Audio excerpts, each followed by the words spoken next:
ജനാധിപത്യ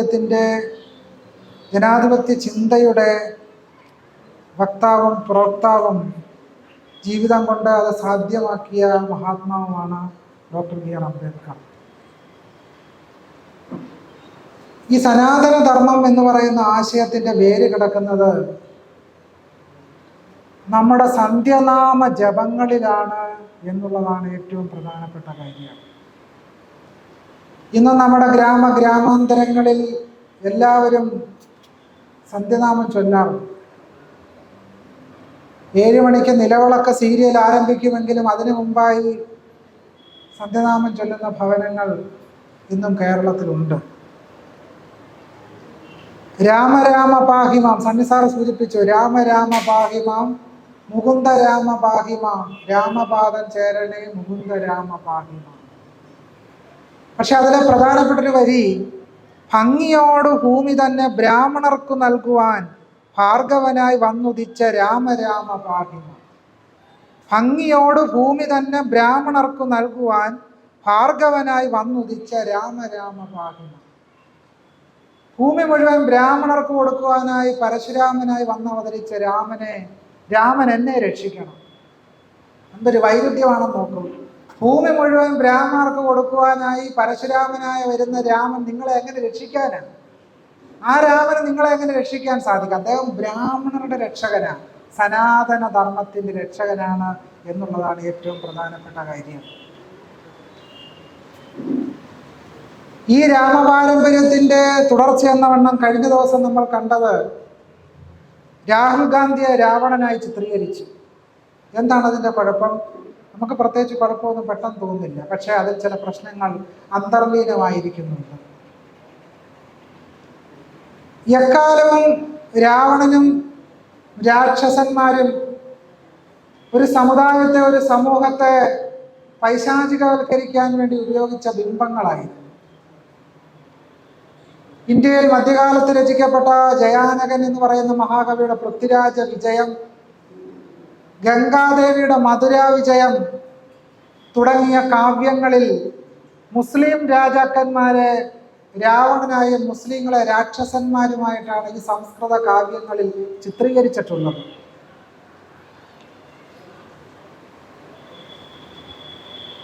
മുസ്ലിങ്ങൾ എല്ലാവരും രാക്ഷസന്മാരാണെന്നും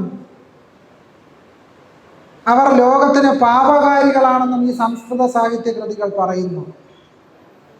കേരളത്തിൽ ഏറ്റവും ആദരിക്കപ്പെടുന്ന പണ്ഡിതനാണ് AR രാജരാജവർമ്മ. അദ്ദേഹത്തെ കേരള പാണിനി എന്നുകൂടി അറിയപ്പെടുന്നുണ്ട്. അദ്ദേഹം ഒരു മഹാകാവ്യം എഴുതി, ബ്രിട്ടീഷുകാർ വന്ന് ഭരണം ഏറ്റെടുത്തത് മുതൽ ഉള്ള കാര്യങ്ങളെപ്പറ്റി. ആ കൃതിയുടെ പേര് ആംഗല സാമ്രാജ്യം എന്നാണ്. ആംഗല സാമ്രാജ്യം. തിരുവനന്തപുരത്ത് ഒരു സംസ്കൃത കോളേജ് ആരംഭിച്ചപ്പോൾ സംസ്കൃത വിദ്യാർത്ഥികൾക്ക് സംസ്കൃതത്തിൽ തന്നെ ചരിത്രം പഠിക്കുന്നതിന് വേണ്ടി AR രാജരാജവർമ്മ എഴുതിയ കൃതിയാണ്, സംസ്കൃതത്തിൽ എഴുതിയ കാവ്യമാണ് ആംഗല സാമ്രാജ്യം. ആ കൃതിയിൽ ടിപ്പുവിനെ രാവണനായും മുസ്ലിങ്ങളെ രാക്ഷസനായും ബ്രിട്ടീഷുകാരെ രാമനായുമാണ് ചിത്രീകരിച്ചിരിക്കുന്നത്. ഇങ്ങനെ രാവണനായ ടിപ്പു കേരള ഭൂമിയിലേക്ക് കാലുകുത്തിയപ്പോൾ കേരളം അശുദ്ധമായതായി AR എഴുതി പിടിപ്പിച്ചിരിക്കുന്നു. ഇത്തരം കേരള പാണിനിമാരാണ് കേരള സമൂഹത്തിൻ്റെ നവോത്ഥാന സൃഷ്ടാക്കൾ, ഭാഷയുടെ സൃഷ്ടാക്കളെന്ന് നിരന്തരം വാദിക്കാറുണ്ട്. അത്രത്തോളം കഠിനമായ വംശീയവാദമാണ് ഇത്തരം കൃതികളിൽ ഉൾച്ചേർന്നിരിക്കുന്നത് എന്ന് പലപ്പോഴും അക്കാദമികമായി പോലും തുറന്നു പറയുവാനുള്ള ശേഷി കേരളീയ സമൂഹത്തിനില്ല എന്നുള്ളത് അത് സൂക്ഷിക്കുന്ന ജാതി വ്യവഹാരത്തിന് തെളിവായി കൂടി പറയേണ്ടതുണ്ട്. അപ്പം ഞാൻ സൂചിപ്പിച്ചത്, രാഹുൽ ഗാന്ധിയെ പെട്ടെന്നൊരു സുപ്രഭാതത്തിൽ രാവണനായി ചിത്രീകരിക്കുകയല്ല. നിങ്ങൾക്കറിയാം, BJP അതിൻ്റെ ഒഫീഷ്യൽ വെബ്സൈറ്റിൽ പ്രസിദ്ധീകരിച്ച ഈ രാവണ ചിത്രത്തിൻ്റെ കൂടെ ഒരു വാചകമുണ്ടായിരുന്നു, ആൻറ്റി ധർമ്മ, ആൻറ്റി രാമ. അതായത് രാവണൻ ആൻറ്റി ധർമ്മമാണ്, ധർമ്മത്തിനെതിരായിട്ടുള്ള ആളാണ് രാഹുൽ ഗാന്ധി. ആൻറ്റി രാമ, രാമനെതിരാണ്, രാമൻ്റെ വിപരീത സ്ഥാനമാണ് രാവണൻ. ഞാൻ ഡിഗ്രിക്ക് പഠിക്കുന്ന സമയത്ത് ഡിഗ്രിക്ക് ഞങ്ങൾക്കൊരു പുസ്തകം പഠിക്കാനുണ്ടായിരുന്നു, വിശ്വനാഥ കവിരാജന്റെ സാഹിത്യ ദർപ്പണം. 16-ാം നൂറ്റാണ്ടിൽ രചിക്കപ്പെട്ട ഏറ്റവും പ്രധാനപ്പെട്ട സംസ്കൃത സാഹിത്യ സിദ്ധാന്ത കൃതിയാണ് വിശ്വനാഥ കവിരാജന്റെ സാഹിത്യ ദർപ്പണം. അതിലെ 1-ാമത്തെ ദർപ്പണത്തിൽ പറയും, രാമാധിപത് പ്രവർത്തിതവ്യം ന രാവണാധിപത്. രാമനെ പോലെ പ്രവർത്തിക്കണം, രാവണനെ പോലെ പാടില്ല. ഞാനന്ന് ചിന്തിച്ചിരുന്നു, രാമനെ പോലെ ശംഭുകനെ വധിക്കുന്നതിനെ പറ്റിയും ശൂർപ്പണഖയെ വധിക്കുന്നതിനെ പറ്റിയും ജാതി വ്യവസ്ഥ നിലനിർത്തുന്ന ഈ രാമന്റെ ഈ സ്വഭാവത്തെ ഇന്ത്യയിലുള്ളവരെല്ലാം ഉത്തമമായ സ്വഭാവമായി ആർജിക്കുകയാണെങ്കിൽ, അത് പ്രാവർത്തികമാക്കുകയാണെങ്കിൽ ഇന്ത്യക്കാരുടെ അവസ്ഥ എന്താവും? യഥാർത്ഥത്തിൽ ഈ ധർമ്മം എന്ന് പറയുന്ന ഈ സനാതന അധർമ്മം, സത്യത്തിൽ പറയേണ്ടത് സനാതന അധർമ്മം എന്ന്, ഈ വർണ്ണാശ്രമ സനാതന അധർമ്മത്തിനെതിരായിട്ടാണ് ഇന്ത്യയിൽ ഭരണകൂടം, ഇന്ത്യയിൽ ഒരു ഭരണഘടന നിലയിൽ വന്നത്. അതുകൊണ്ട് അടിസ്ഥാനപരമായി ഇന്ത്യൻ ഭരണഘടന സനാതന ധർമ്മത്തിനെതിരാണ്. ഹിന്ദുത്വവാദികൾ ഇനി എന്തു തന്നെ പറഞ്ഞാലും ഇന്ത്യൻ ഭരണഘടന സനാതന ധർമ്മത്തിനെതിരാണ്. സനാതന ധർമ്മത്തെ ഇന്ത്യൻ ഭരണഘടന വകവെക്കുന്നില്ല, അംഗീകരിക്കുന്നില്ല. സനാതന ധർമ്മ സാഹോദര്യത്തെ അംഗീകരിക്കുന്നുണ്ടോ? ഇല്ല. സനാതന ധർമ്മം സമത്വത്തെ അംഗീകരിക്കുന്നുണ്ടോ? ഇല്ല. സനാതന ധർമ്മം സ്വാതന്ത്ര്യത്തെ അംഗീകരിക്കുന്നുണ്ടോ? ഇല്ല. അങ്ങനെ സനാതന ധർമ്മം ആത്മാഭിമാനത്തെ അനുവദിക്കുന്നുണ്ടോ? ഇല്ല.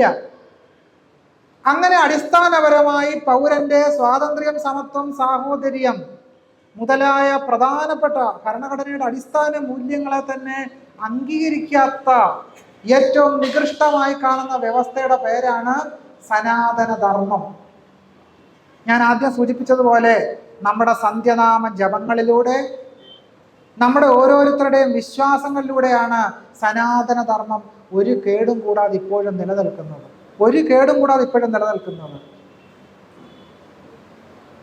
വാസ്തു സംബന്ധമായ വിശ്വാസങ്ങളിലൂടെ, ക്ഷേത്രവിശ്വാസങ്ങളിലൂടെ, ഇതിഹാസ പുരാണ പാഠങ്ങളിലുള്ള വിശ്വാസങ്ങളിലൂടെ, മിത്തുകളിലുള്ള വിശ്വാസങ്ങളിലൂടെയൊക്കെയാണ് ഈ സനാതന ധർമ്മം ഇന്ത്യൻ ജനാധിപത്യ വ്യവസ്ഥയെ ഹിംസാത്മകമായി വയലേറ്റ് ചെയ്തുകൊണ്ട്, മറികടന്നുകൊണ്ട് ഇന്ത്യൻ സമൂഹത്തെ അടിമതുല്യമായി നിയന്ത്രിച്ചുകൊണ്ടിരിക്കുന്നത്.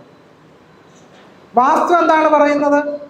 ഇപ്പൊ കഴിഞ്ഞ മാസമാണെന്ന് തോന്നുന്നു, വാസ്തുവിദ്യാ ഗുരുകുലത്തിന്റെ നേതൃത്വത്തിൽ ഒരു സെമിനാർ നടന്നു തിരുവനന്തപുരത്ത്.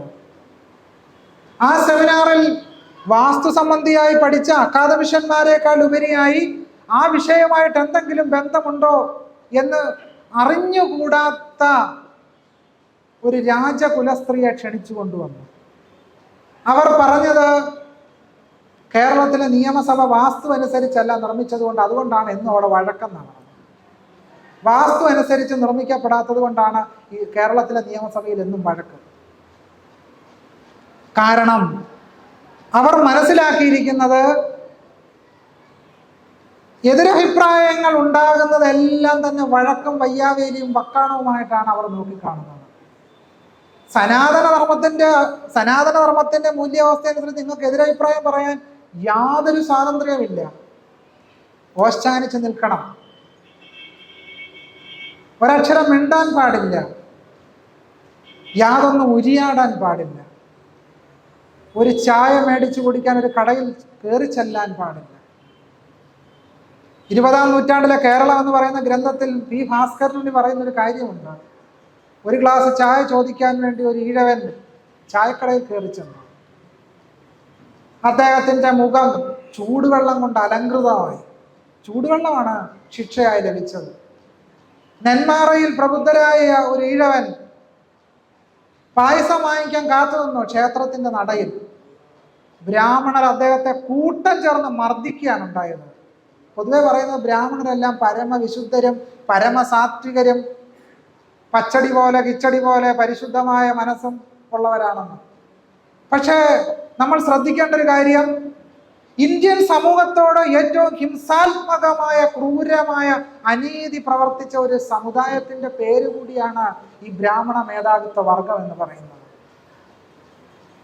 ആ ജാതി വ്യവസ്ഥ നിലനിർത്തി എന്നത് മാത്രമല്ല, അതിന് സൈദ്ധാന്തികമായ സാധൂകരണം നൽകുന്ന ഗ്രന്ഥങ്ങൾ രചിച്ചു എന്നുള്ളതാണ്. അത് ഒരു പുസ്തകമൊന്നുമല്ല, ആയിരക്കണക്കായ പുസ്തകങ്ങൾ സംസ്കൃതത്തിൽ രചിച്ച് ജാതി വ്യവസ്ഥയ്ക്ക് സൈദ്ധാന്തികമായ അടിത്തറ പകർന്നു നൽകി. അസമത്വത്തിന് സൈദ്ധാന്തികമായ അടിത്തറ പകർന്നു നൽകി ബ്രാഹ്മണ്യം. പൊതുവെ പറയുന്നൊരു കാര്യം, ഗാന്ധിയെ ഹിന്ദുത്വവാദികൾ കൊന്നു എന്ന് പറയാറുണ്ട്. എന്ന് ചിത്പാവൻ ബ്രാഹ്മണരാണ് ഗാന്ധിയെ കൊന്നു എന്ന് പറയാൻ നമുക്ക് എന്താണ് ഇത്ര ഭയം? കാരണം ബ്രാഹ്മണര് പരമസാത്വികരാണ് എന്നൊരു ചിന്താഗതിയാണ് ഈ സത്യം മൂടി വെക്കുന്നതിന് നമ്മളെ നിരന്തരം പ്രേരിപ്പിച്ചുകൊണ്ടിരിക്കുന്നത്. ഞാനിത് ആമുഖമായി പറഞ്ഞു എന്ന് മാത്രം. ഞാൻ വിഷയത്തിലേക്ക് വരാം. ഞാനിവിടെ സൂചിപ്പിച്ചതുപോലെ സനാതന ധർമ്മം നിലനിൽക്കുന്നത് നമ്മുടെ വിശ്വാസ പാരമ്പര്യങ്ങളിലൂടെയും ആ വിശ്വാസ പാരമ്പര്യങ്ങളെ നീതീകരിക്കുന്ന ദാർശനിക സമുച്ചയങ്ങളിലൂടെയുമാണ് സനാതന ധർമ്മം ഇന്ത്യയിൽ നിലനിൽക്കുന്നത്. അതിൻ്റെ ഏറ്റവും വലിയ ഉദാഹരണമാണ് ശങ്കരന്റെ അദ്വൈത ദർശനം. സണ്ണി സാർ ഇവിടെ സൂചിപ്പിച്ചു. അദ്വൈതം എന്ന് കേട്ട് കഴിഞ്ഞാൽ വെളിച്ചപ്പാടിനെ പോലെ ആളുകൾ തുള്ളും. അവരുടെ രോമകൂപങ്ങൾ എഴുന്നേറ്റ് നിൽക്കും. അദ്വൈതം എന്ന് കേട്ട് എല്ലാവരും ഒന്നാണ്. പക്ഷേ ശങ്കരാചാര്യരുടെ ദർശനങ്ങളിലൂടെ കടന്നു പോകുമ്പോൾ നമുക്ക് മനസ്സിലാകുന്ന ഒരു കാര്യം, അടിസ്ഥാനപരമായി ശങ്കര ദർശനം സ്വാതന്ത്ര്യം, സമത്വം, സാഹോദര്യം എന്നീ 3 മൂല്യങ്ങളെ വെറുക്കുന്നു എന്നുള്ളതാണ്. ശങ്കരന്റെ ഗീതാഭാഷ്യം അതിൻ്റെ ആമുഖത്തിൽ ശങ്കരാചാര്യർ ഇപ്രകാരം പറയുന്നു: ദിവിദോഹി വേദോക്തോ ധർമ്മഃ പ്രവർത്തി ലക്ഷണോ നിവൃത്തി ലക്ഷണശ്ച ജഗതഃ സ്ഥിതി കാരണം പ്രാണീനാം സാക്ഷാത് അഭ്യുദയ നിശ്രയസ ഏതുർയഃ സധർമ്മോ ബ്രാഹ്മണാദ്യർ വർണ്ണിഭിരാശ്രമിഭിശ്ച ശ്രേയോർത്തിഭിഃ അനുഷ്ഠീയമാനോ ദീർഘേണ കാലേന. ഇവിടെ ധർമ്മം എന്നതുകൊണ്ട് ശങ്കരാചാര്യർ വ്യവച്ഛേദിക്കുന്നത് ബ്രാഹ്മണാദ്യർ വർണ്ണിഭിരാശ്രമിഭിശ്ച, ബ്രാഹ്മണർ മുതലായ വർണ്ണാശ്രമികളുടെ ധർമ്മത്തെയാണ് ധർമ്മം എന്നതുകൊണ്ട് ശങ്കരാചാര്യർ നിർവചിക്കുന്നത്. തന്നെയുമല്ല, ഇവിടെ വിഷ്ണു കൃഷ്ണൻ അവതരിച്ചതിനെ പറ്റി ശങ്കരാചാര്യർ സൂചിപ്പിക്കുന്നുണ്ട്. എന്തിനാണ് മഹാവിഷ്ണു അവതരിച്ചത്? ശങ്കരാചാര്യർക്ക് സംശയമില്ല. ശങ്കരാചാര്യർ പറയുന്നു, ബ്രാഹ്മണത്വസ്യ രക്ഷണേ രക്ഷിതഃ സ്യാത് വൈദികോ ധർമ്മഃ തദ് അധീനത്വാത് വർണ്ണാശ്രമഭേദാനാം. വർണ്ണാശ്രമധർമ്മം നിലനിർത്തുന്നതിന് സാക്ഷാൽ മഹാവിഷ്ണു അവതരിച്ചു എന്ന് ശങ്കരാചാര്യരാ പറയുന്നത്. സ്വാതന്ത്ര്യവും സമത്വവും സാഹോദര്യവും നടപ്പിലാക്കാനല്ല മഹാവിഷ്ണു അവതരിച്ചത്. പിന്നെ എന്തിനാണ് അദ്ദേഹം അവതരിച്ചത്? വർണ്ണാശ്രമധർമ്മം പരിപാലിക്കാൻ. ഈ കൃഷ്ണനെയാണ് എല്ലാവരും അഷ്ടമി രോഹിണിക്ക് കൊച്ചു കുട്ടികളെ പോലും പൂണൂലിടിയിച്ച് മയിൽപീലിയും കുത്തി പൊള്ളുന്ന വെയിലത്ത് കൊണ്ട് നടക്കുന്നത്. വർണ്ണാശ്രമധർമ്മത്തെ, സമൂഹത്തിൽ അസമത്വം നിലനിർത്താൻ അവതരിച്ച ആളിന്റെ പേരാണ് ഞാനിപ്പോൾ ഇവിടെ പറഞ്ഞ അവതാരം. അസമത്വം ഉണ്ടാക്കുക.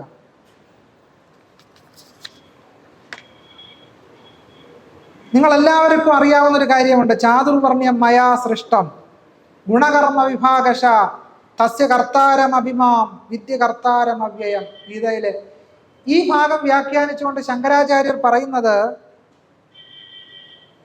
ചത്വാരേവ വർണ്ണാഹ ചാതുർവർണ്ണ്യം മയാ ഈശ്വരേണ സൃഷ്ടമുത്പാദിതം. ചാതുർവർണ്ണ്യം സൃഷ്ടിച്ചത് ഈശ്വരനാണെന്നാണ് ശങ്കരാചാര്യർ പറയുന്നത്. ചാതുർവർണ്ണ്യം സൃഷ്ടിച്ചത് ദൈവമാണെന്നാണ്. അതുകൊണ്ട് നമ്മളെല്ലാവരും ഈ ചാതുർവർണ്ണ്യത്തിനകത്ത് ജീവിക്കേണ്ടവരാണ് എന്ന ലോകവീക്ഷണമാണ് ശങ്കരാചാര്യർ പറഞ്ഞു വെക്കുന്നത്. തശ്ചൈതം ചാതുർവർണ്ണ്യം ന അന്യേഷു ലോകേഷു അതഃ മാനുഷേ ലോകേ ഇത് വിശേഷണം. മനുഷ്യരുടെ ലോകത്ത് നിലനിൽക്കേണ്ട വ്യവസ്ഥയുടെ പേരായി അദ്ദേഹം ശങ്കരൻ ചാതുർവർണ്ണ്യത്തെ സ്ഥാനപ്പെടുത്തി. നിങ്ങളൊന്ന് ഓർത്തു നോക്കൂ, പൊതുവെ ഹിന്ദുത്വവാദികൾ മാത്രമല്ല, മതേതരവാദികൾ പോലും വ്യാഖ്യാനിച്ചുറപ്പിക്കുന്നത് ശങ്കരന്റെ അദ്വൈതം എന്തോ വലിയ ലോക സംഭാവനയാണെന്നാണ്. ഒരു ലോക സംഭാവനയില്ല. അസമത്വത്തിന്റെ മറ്റൊരു പേരാണ് ശങ്കരാദ്വൈതം. അസമത്വത്തിന്റെ ദർശനമാണ് ശങ്കര വേദാന്തം. സത്യത്തിൽ ഡോക്ടർ ബി ആർ അംബേദ്കർ പറഞ്ഞതുപോലെ, ഏതൊരു യുക്തിയെ നിഷേധിക്കുന്ന, ധാർമ്മികതയുടെ ഏതൊരു ഭാഗവും നിഷേധിക്കുന്ന വേദങ്ങളും ഇതിഹാസങ്ങളും ഡൈനാമിറ്റ് വെച്ച് തകർക്കണം എന്ന് പറഞ്ഞ കൂട്ടത്തിൽ ഈ ശങ്കരന്റെ അദ്വൈതവും ഉൾപ്പെടും. അത്രമാത്രം അസഹിഷ്ണുതയാണ് ശങ്കരന്റെ അദ്വൈത വേദാന്തത്തിൽ ഉള്ളത്.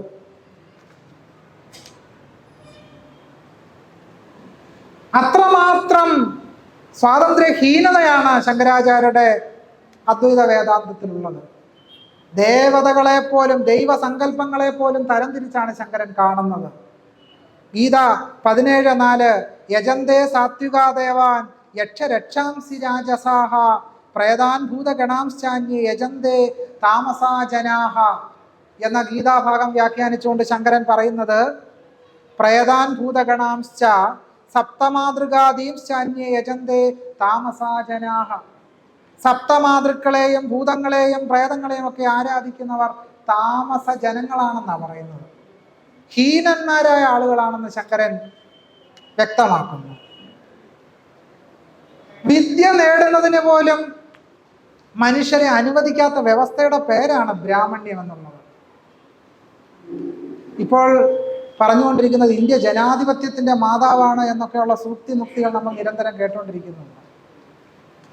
മനുഷ്യരെ വിദ്യ ആർജിക്കുന്നതിന് അനുവദിക്കാത്ത, മനുഷ്യർക്ക് വിദ്യാഭ്യാസം നേടുന്നതിനുള്ള എല്ലാ മാർഗങ്ങളും അടച്ചു കളയുന്ന വ്യവസ്ഥയുടെ പേരാണ് ശാങ്കര ദർശനം. ഗീതാഭാഷ്യത്തിൽ അദ്ദേഹം പറയുന്നു, ശൂദ്രാണാം അസമാസകരണം ഏകജാതിത്വേ സതി വേദാനധികാരാത്. ശൂദ്രന് വേദാധികാരമില്ല. എന്തുകൊണ്ട്? ഏകജാതിത്വേ സതി വേദാനധികാരം. അദ്ദേഹം ഏകജാതിയാണ് എന്ന് പറഞ്ഞാൽ പൂണൂലിട്ട് ഉപനയനം നടത്തിയാൽ മാത്രമേ ഒരാൾ ദ്വിജനായി മാറുകയുള്ളൂ. അപ്പൊ ശൂദ്രൻ ദ്വിജനല്ലാത്തത് കൊണ്ട് അദ്ദേഹത്തിന് വേദാധികാരമില്ല. ഈ ശങ്കരാദ്വൈതം ഒക്കെ മുന്നോട്ട് വെക്കുന്ന ഈ ജാതി ബ്രാഹ്മണ്യത്തിന്റെ സിദ്ധാന്തങ്ങളെ ആഴത്തിൽ തിരിച്ചറിഞ്ഞത് കൊണ്ടാണ് സാക്ഷാൽ നാരായണ ഗുരുസ്വാമികൾ പറഞ്ഞത് ഒരു ജാതി എന്ന് പറഞ്ഞത്. നിങ്ങളെല്ലാവരും കേട്ടിട്ടുണ്ടാവും, ഒരു ജാതി ഒരു മതം ഒരു ദൈവം മനുഷ്യന് എന്ന്. ഒരു ജാതി എന്നതുകൊണ്ട് ഈ വർണ്ണാശ്രമത്തിന്റെ ചാതുർവർണ്ണ സിദ്ധാന്തത്തെ ഗുരു തള്ളിക്കളഞ്ഞു. സനാതന ധർമ്മ സങ്കല്പത്തെ ഗുരു തള്ളിക്കളഞ്ഞു. കാരണം ഒരു ജാതി എന്ന് പറഞ്ഞാൽ പിന്നെ എന്തില്ല? ചതുർവർണ്ണങ്ങളില്ല. ഒരു ജാതി എന്ന് പറഞ്ഞു കഴിഞ്ഞാൽ പിന്നെ കർമ്മവും പുനർജന്മവും ഇല്ല. ഒരു ജാതി എന്ന് പറഞ്ഞു കഴിഞ്ഞാൽ പിന്നെ ബ്രാഹ്മണന് സവിശേഷമായ എന്തെങ്കിലും മേൽക്കോയ്മയില്ല. ഒരു ജാതി എന്ന് പറയുന്നതോടെ ലിംഗഭേദങ്ങളോ അത് സംബന്ധിയായ അസമത്വ ഭേദങ്ങളോ ഇല്ല.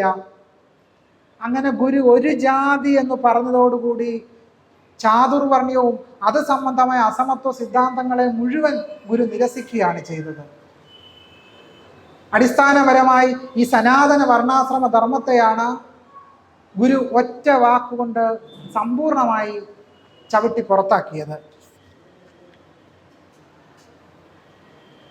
മനുഷ്യർക്ക് തൊഴിൽ ചെയ്യുന്നതിന് സ്വാതന്ത്ര്യം കൊടുക്കാതിരിക്കുക, മനുഷ്യരുടെ തൊഴിലിനെ തന്നെ വിഭജിക്കുക.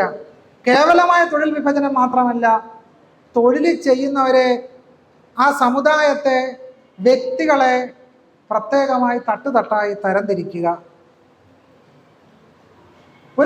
ഒരു പ്രത്യേക വർഗത്തിന്റെ ജോലിയാണ് ശുശ്രൂഷ സ്വഭാവം എന്ന് ഉറപ്പിക്കുക. ഇതെല്ലാം ശങ്കരന്റെ അദ്വൈത ദർശനത്തിലുള്ളതാണ്.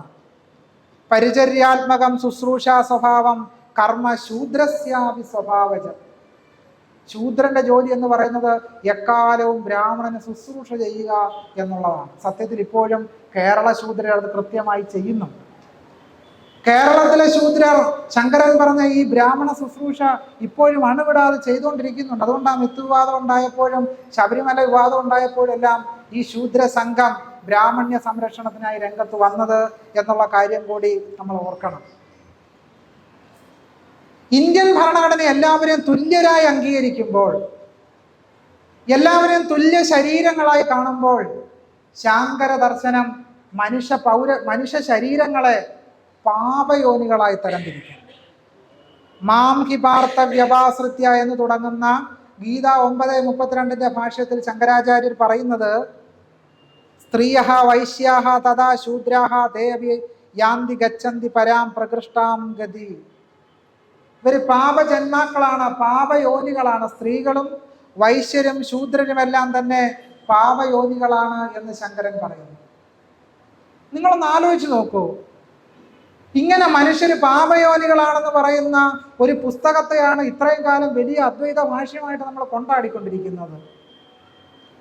മനുഷ്യര് പാപികളാണെന്ന് പറയുന്ന പുസ്തകം ഇപ്പോഴും നമ്മൾ കൊണ്ടു നടന്ന് ആനന്ദിക്കുന്നു. അത് ഏറ്റവും മികച്ച സിദ്ധാന്തമാണെന്ന് പറയുന്നു. സത്യത്തിൽ ഇത്രമാത്രം ജാതി വർണ്ണ വ്യവസ്ഥ ഊട്ടിയുറപ്പിക്കുന്ന ഒരു പുസ്തകം വേറെയില്ല.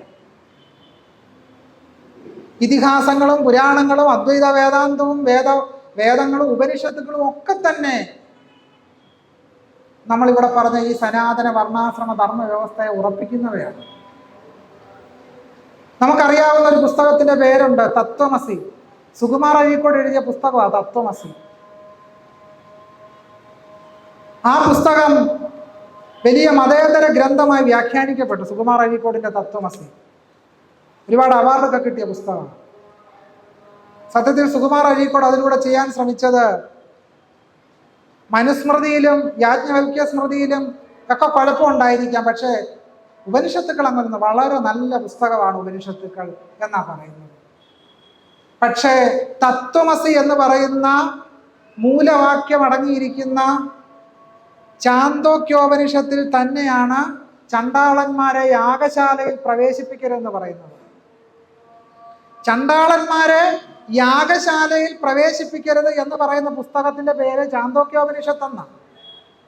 ഇനി മറ്റൊരു പ്രശ്നം കൂടിയുണ്ട്. തത്വമസി എന്ന് പറഞ്ഞാൽ എല്ലാവർക്കും സ്വീകാര്യമാണ്. ഞാനും നീ ഒന്നാകുന്നു. ശബരിമല 18 പടിയും കടന്ന് നമ്മൾ ചെല്ലുമ്പോൾ കാണുന്ന എന്താണ്? തത്വമസി. അത് നീയാകുന്നു. ശബരിമലയില് അബ്രാഹ്മണ മേൽശാന്തിയുടെ കാര്യം പറഞ്ഞു തുടങ്ങിയാൽ തത്വമസി ഒക്കെ വട്ടപൂജ്യമായി മാറും. പിന്നെ തത്വമസി ഇല്ല, പിന്നെ ബ്രാഹ്മണോസി, പിന്നെ ബ്രാഹ്മണൻ മാത്രമേ ഉള്ളൂ. ഇതാ. അതുകൊണ്ടാണ് ഒരിക്കൽ ഡോക്ടർ ബി ആർ അംബേദ്കർ പറഞ്ഞു, ഒരു കൈയിൽ തത്വമസിയും മറുകൈയിൽ ജാതി വ്യവസ്ഥയും കൊണ്ടു നടക്കാൻ ഒരു ബുദ്ധിശൂന്യന് മാത്രമേ കഴിയൂ. ഒരു ബുദ്ധിശൂന്യന് മാത്രമേ കഴിയൂ. ആ വിഷയത്തിലേക്ക് ഞാൻ വരാം. മറ്റൊരു പ്രധാനപ്പെട്ട വിഷയം, തത്വമസി നമ്മുടെ സ്വയം അവബോധത്തെ തന്നെ സമ്പൂർണമായി തിരസ്കരിക്കുന്നു എന്നുള്ളതാണ്. ഒരു വ്യക്തിയുടെ സെൽഫിനെ, ഐഡന്റിറ്റിയെ തത്വമസി സമ്പൂർണമായി തിരസ്കരിക്കുന്നു. ഞാനെന്ന ബോധത്തെ തത്വമസി തിരസ്കരിക്കുക ചെയ്യുന്നത്. കാരണം ഞാനും അതൊന്നാകുന്നു എന്ന് പറഞ്ഞു കഴിഞ്ഞാൽ പിന്നെ നമ്മൾ എന്ത് ചെയ്യും? നമ്മളെവിടെ? നമ്മുടെ സ്വയംബോധം എവിടെ? നമ്മൾ അനുഭവിക്കുന്ന ആകുലത എവിടെ? നമ്മൾ അനുഭവിക്കുന്ന സന്തോഷം എവിടെ? നമ്മുടെ വികാരങ്ങൾ എവിടെ? നമ്മുടെ വിചിന്തനങ്ങൾ എവിടെ? അപ്പോൾ ഫിലോസഫിക്കലായി തന്നെ തത്വചിന്താപരമായി തത്വമസി സമ്പൂർണമായ സെൽഫ് നിരാസ, സ്വയം അവബോധത്തെ നിരസിക്കലാണ് തത്വമസി എന്ന് പറയുന്നത്. സത്യത്തിൽ രണ്ട് ബ്രാഹ്മണർ തമ്മിൽ മുറുക്കുമ്പോൾ പറയുന്ന ഇതിന്റെ പേരാണ് തത്വമസി. കാരണം രണ്ട് ബ്രാഹ്മണർക്ക് തമ്മിൽ പറയാം തത്വമസി, ഞാനും നീ ഒന്നാകുന്നു. ഒരു ഇന്ത്യയിലെ ഒരു ദളിതനെ ഒരു ബ്രാഹ്മണൻ കൂടി ഇരുന്നാൽ എങ്ങനെ തത്വമസി എന്ന് പറയാൻ പറ്റും? അപ്പൊ അതുകൊണ്ട് ഞാൻ പറയുന്ന ബ്രാഹ്മണർ വട്ടം കൂടി ഇരുന്നപ്പോ പറഞ്ഞ സിദ്ധാന്തത്തിന്റെ പേരാ തത്വമസി. ബ്രാഹ്മണർ വട്ടം കൂടിയിരുന്ന കഥ പറഞ്ഞപ്പോ തത്വമസി. അവര് ഒന്നായിരിക്കും, ശരിയാ, അവരൊന്നാ. പക്ഷേ ഇന്ത്യയിലെ ദളിതരും പിന്നോക്ക ജാതി വിഭാഗങ്ങളും ബ്രാഹ്മണരും ഒന്നാണെന്ന് പറയുന്ന സിദ്ധാന്തത്തിൽ നമ്മളൊക്കെ വിശ്വസിച്ചാൽ എങ്ങനെ ഇരിക്കും? ഒന്ന് ആലോചിച്ച് നോക്കൂ. 1956 നവംബർ 24 ബനാറസ് ഹിന്ദു യൂണിവേഴ്സിറ്റിയിലെ ആർട്സ് കോളേജ് മൈതാനത്ത് നടത്തിയ പ്രഭാഷണത്തിൽ ഡോക്ടർ ബി ആർ അംബേദ്കർ ഇപ്രകാരം പറഞ്ഞു: ബ്രഹ്മം എല്ലായിടത്തും ഉണ്ടെങ്കിൽ എല്ലായിടത്തും സമാനമായിരിക്കണം. ബ്രാഹ്മണനിലുള്ള ബ്രഹ്മം അസ്പൃശ്യനിലും ഉണ്ടായിരിക്കണം. എങ്കിൽ ബ്രാഹ്മണൻ ശ്രേഷ്ഠനും അസ്പൃശ്യൻ നീചനായതും എന്തുകൊണ്ടാണെന്ന് കരുതപ്പെടണം എന്ന് doctor B R Ambedkar 1956 November 24 ചോദിച്ചു.